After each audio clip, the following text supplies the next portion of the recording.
All right, what's going on there, fellas? Just got back from the gym. It's definitely good for my coming up with videos to head into the gym in town and kind of see what people are doing.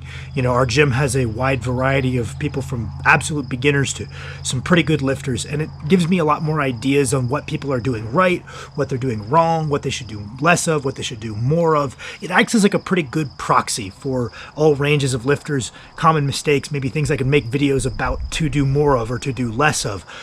Because when I get caught up training at home, staying at home for work, not getting out into the world very much, I get caught up in my own little bubble of the advanced lifters that I follow and the lifters that I coach, who hopefully I've led away from making some mistakes. So there's not necessarily as much ability to like pick up on what common errors or common successes are.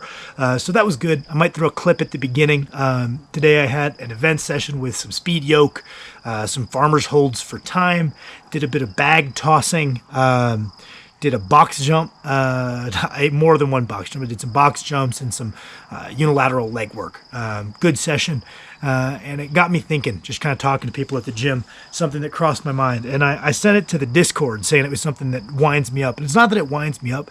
It is kind of frustrating to watch because it kills me when people sell themselves short.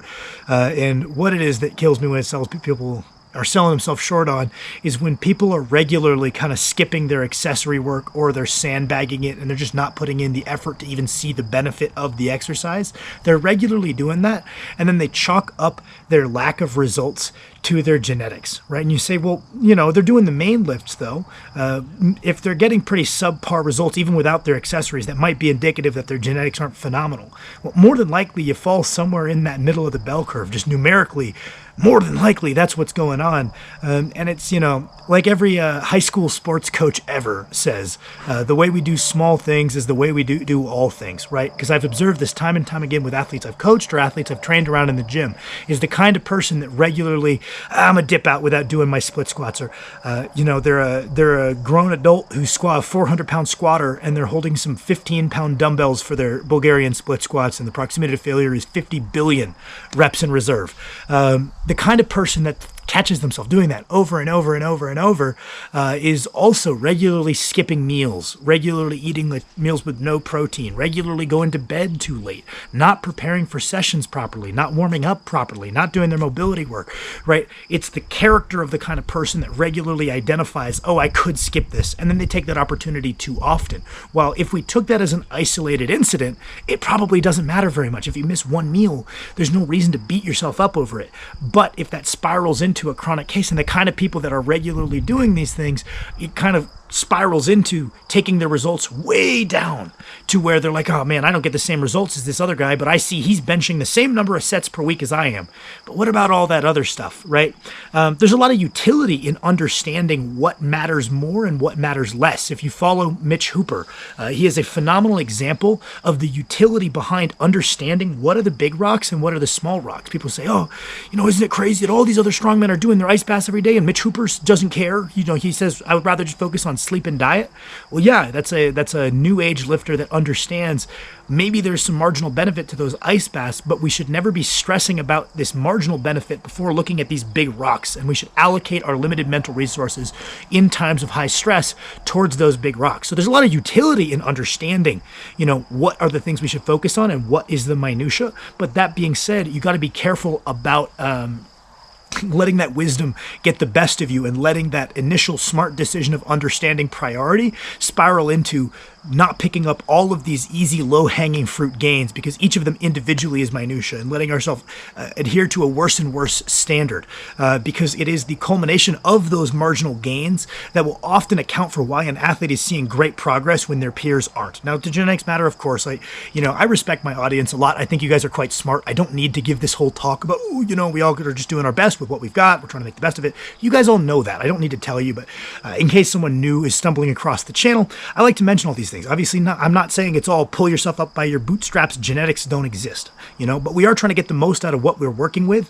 And it really hurts me when people are underestimating what the quality of what they're working with. more than likely you're in the middle of the bell curve. And people in the middle of the bell curve are capable of some pretty damn impressive feats of strength. You know, strength is a unique quality in how goddamn long it takes to get good at. You know, if you've got the makings for a decent sprinter, you probably know relatively early, right? But I've seen a lot of people, you know, and there's a weeding out and a selection bias, but I don't know many people who have put 10 years of really focused and intelligent effort with consistency in and aren't at least goddamn pretty strong. Everybody at the gym knows they're a strong guy. It's a quality that I think the average person can reach a pretty decent level with a very long and very deliberate approach to. And I think that's something that's very cool about it, right? It takes time, you know, and there's people who are doing the right thing and they're like, what do I need to do different? I'm not strong. I've got these guys who are stronger than me. And it's like, I look at what they're doing and I'm like, you're doing a pretty goddamn good job, actually. You just got to keep doing it, right? And that's a good place to be. You don't have to stress. Just keep going. Have fun with the process and rack up a couple more years.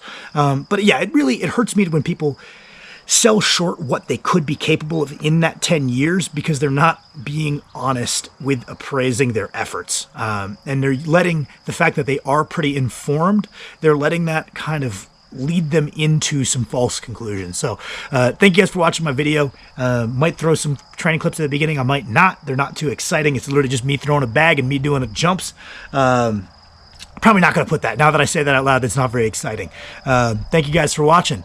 Hopefully going to do another video tomorrow. If you got something you would like me to talk about, let me know. Trying to get back into the regular posting, but definitely leads me to struggling with ideas. So let me know what you guys want to see. Just one last point. I already touched on the whole thing of, like, you know, it's the habitual skipping of things or the habitual sandbagging of things that might bleed into doing the same thing with more and more aspects of our training. So I guess the big takeaway that I really had thought of when I was making the video and lost sight of while making it, the real takeaway is that if you are the kind of person that you put forward a pretty goddamn good effort, you just kind of, like, based on your sporting background or how you were raised, when you do an exercise, you go hard. Yeah, you're the kind of person who, let's understand what the big rocks are and let's allocate our resources accordingly, right? Let's not major in the minors. Let's try to be really efficient. But if you're the kind of person that, like, you know, if I skip a day, I'm going to skip another day. If I skip a meal, I'm going to skip another meal. Maybe we do need to have this kind of hard front approach of I skip nothing.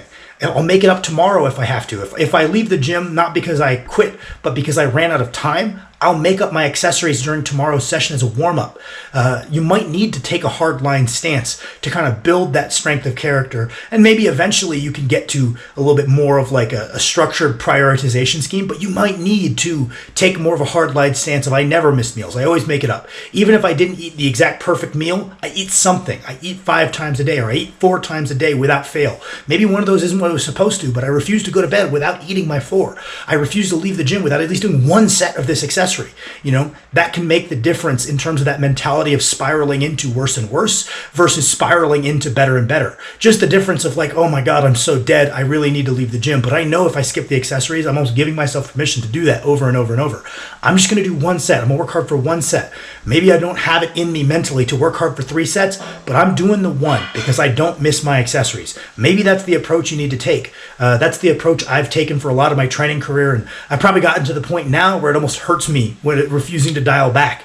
But it's taken me really, really far to just try to take this never compromise approach. Maybe we need to make modifications, but never flat out missing things. Might be the mentality, right?